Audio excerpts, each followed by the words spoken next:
Welcome to Animal Rescue Postmortem, where we analyze animal rescue videos from around the world, breaking down techniques, outcomes, and the critical decisions that make these rescues succeed or fail.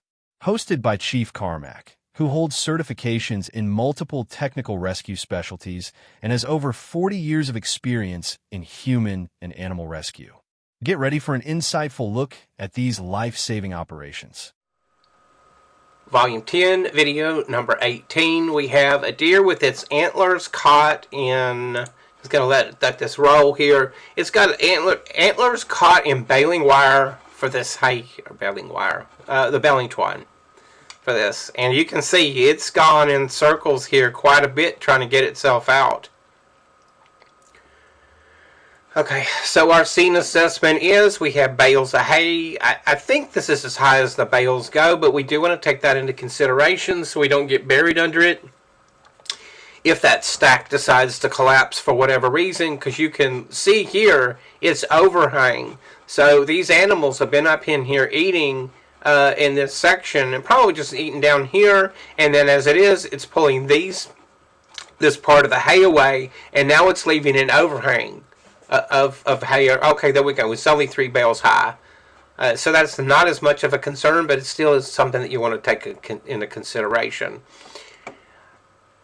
Now we've got this buck here with a nice rack, and what do we always say about these racks? These racks can kill you. You can be eviscerated by this thing. Have an eye put out. Like it'll gouge one of your eyeballs out, or it could tear into under your jaw. I mean, it could do some serious damage in various portions of your body. I'm just trying to illustrate the point there, that this is dangerous and this should not be taken lightly. At the end of this video here, soon, you're going to see he has a puncture in his hand from one of those antlers as it moved towards him. So I'm going to go back here to the beginning. So then I'm going to talk about the actual rescue here. First of all, what kind of country boy doesn't have pocket knife? Bro, where's your pocket knife at? You can go get a cheap Chicom version there off Amazon for almost nothing, and you got a knife in your pocket all the time. How you're working out on the farm or the ranch here without a knife, I don't know. What he's attempting to do here is he's using this twine to cut itself, which, as you can see, it works. It works.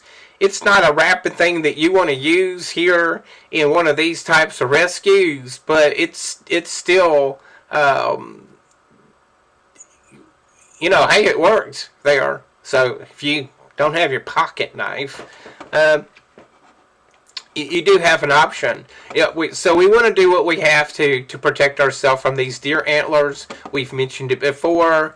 A police riot shield or something of similar size and shape, as well as a long spine board, can help protect you from this. Help protect you from these antlers. But you can see the way these antlers are. Those antlers, if it gets the right angle, could go right around the edge of a blocking device like the shield or a spine board. So you want to take that into consideration. In this type of incident, you just want this to be done rapidly. So if there's a way to... This animal's very strong. You'd be surprised how strong it is. Don't take its... don't underestimate its size and strength. I think I said that right. So just because it's not very big doesn't mean it's not super strong. Just to make a point of it. All right?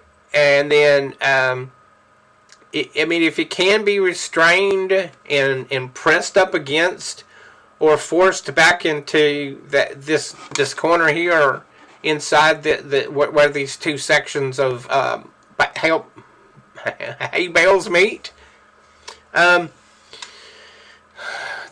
do so. But look, somebody could put something to block here and reach in exactly like this guy's doing, except just put a couple of objects in here like spine boards to protect him from that.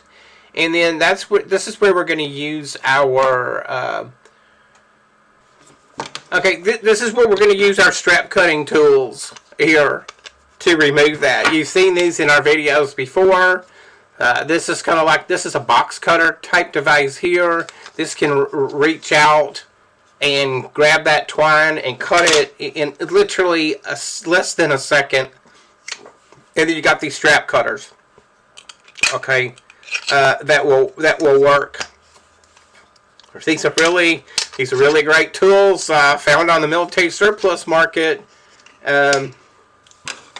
Get some of these things. They work. Or just get one of these off of Amazon. This is like box type cutter thing here. And actually, you probably prefer to have both of them, because this one can get in there where the wire or the like the twine is really tight. The twine is really tight, like we see it wrapped around this antler here. And I forgot to make a point. When I'm cutting this, if he can reach out far enough to get here and get right up on the antler, then I'm going as close to the antler as I can get, so that there is not twine hanging down here that get caught up in something else later on. And then also the thought of maybe using chemical immobilization here is a possibility if the animal is fighting you so much that you can't that you can't work with it. However, let's look at this situation here. We are in winter, so it could be hunting season, and the last thing we want to do is inject a deer with something like xylazine, even and reverse it, and then it get out here into the food chain where humans may consume it. That's going to be a problem. So just make sure that you are taking that into consideration. If your mind you're thinking, hey, maybe I'll use chemical immobilization on this incident. All right, I think that covers it. That's it.